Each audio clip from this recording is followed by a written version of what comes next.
welcome to This Explainer. If you're a preschool or kindergarten educator, first of all, wow.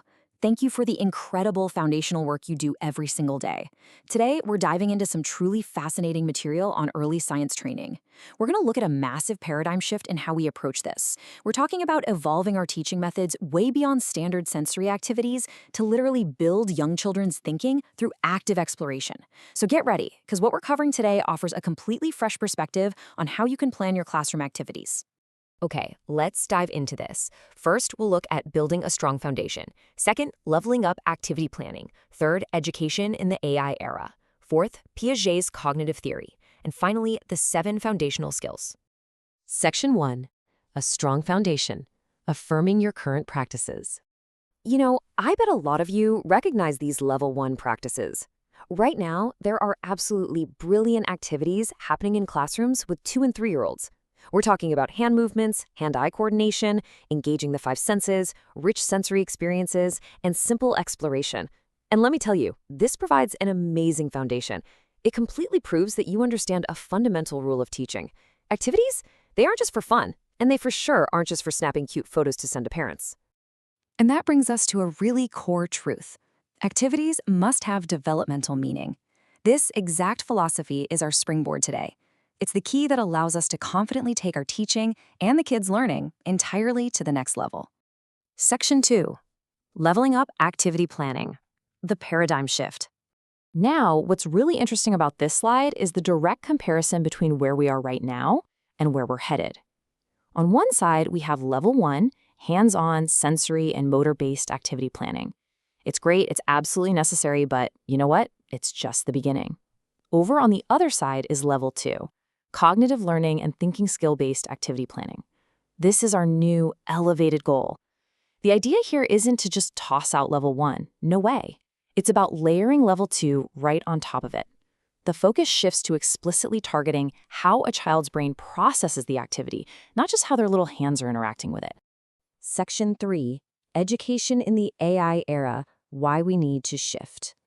So, why the urgent need to shift to level 2 right now? Well, we live in an era where artificial intelligence is just a daily reality. Think about those traditional learning tasks for a second. Memorizing facts, searching for information, translating languages, or just generating basic sentences. AI can already do all of that, and it does it instantly. So if our education systems only focus on these static, rote tasks, we're basically preparing kids for a world that literally doesn't exist anymore. What children really need are dynamic, deeply human skills that machines just can't replicate.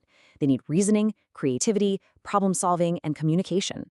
To actually cultivate those human skills, young kids need holistic cognitive activities. Now, don't get me wrong, reading and traditional academic learning, still incredibly important. But the deeper purpose of modern education is to spark massive brain development and build those complex thinking connections. Kids need activities that really develop body control, careful listening, super sharp visual observation, complex social thinking, logical reasoning, abstract thinking, and of course, vital self-regulation. Ultimately, we are aiming to develop the whole thinker. Section 4. Piaget's cognitive theory.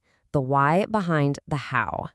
To truly get how to do this, we have to look at the actual science of learning. Jean Piaget's cognitive development theory proves that young minds are definitely not passive receptacles just waiting to be filled up with facts. So the crucial point is, children do not learn merely by sitting quietly, listening to a teacher, or memorizing information. Instead, they build knowledge. They construct it through active exploration, direct hands-on experience, and really rich interaction with their physical environment. This process actually breaks down into active, step-by-step engagement. First, children observe their environment. Then, they manipulate objects with their hands. Next, they compare those objects. They start to classify them into groups. Then they sequence them in order. And finally, through all of those highly engaged steps, they make meaning from their experiences. It's like a giant puzzle coming together. This is quite literally how the brain wires itself for complex thought. Section 5. The 7 foundational skills, your practical toolbox. In early science learning, these are often called lower thinking skills. But hold on, let's actively reframe that word lower right now. Lower absolutely does not mean low value or unimportant. No way. It means they are the foundational, essential building blocks. They are the strict prerequisites. Without these basic foundation skills firmly in place, higher order thinking can never, ever develop. Think about it. You can't build a roof without pouring the concrete foundation first, right? Let's move to and see how this builds. Here are the 7 specific skills that form the bedrock of early science learning. Number 1, observing. Number 2, identifying. Number 3, matching. Number 4, sorting and classifying. Number 5, comparing. Number 6, sequencing. And number 7, recalling and describing. When you're planning level 2 activities, these are your 7 precise cognitive targets to aim for. Every single activity should actively demand one or more of these specific skills. Which leads us to the absolute crowning takeaway from all this material. Early science is not about teaching difficult science facts.